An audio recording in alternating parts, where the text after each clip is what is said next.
ও দয়ার মালিক, খাস করে আমার বন্ধু কারিয়া বুরাইহানকে সুস্থতার নিয়ামত দান করে দে। আল্লাহ, সুস্থতার নিয়ামত কত বড় নিয়ামত, অসুস্থতা হলে বোঝা যায় রে মাওলা। আল্লাহ, অসুস্থতার নিয়ামত আপনি দিয়েছেন, আবার সুস্থতার নিয়ামত আপনি দিতে পারেন রে আল্লাহ। আল্লাহ, আমার বন্ধুকে আপনি সুস্থতার নিয়ামত দান করেন আল্লাহ। পরিপূর্ণ সিফাতে আফিয়ত আজলা কামিলা নসিব করে দেন রে আল্লাহ।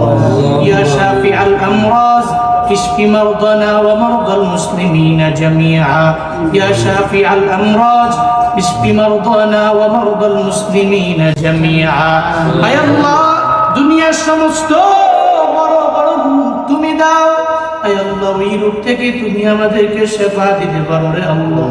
আয় আল্লাহ, তুমি মাঝে মাঝে অসুস্থতার নিয়ামত দাও আয় আল্লাহ, তবে সুস্থতার নিয়ামত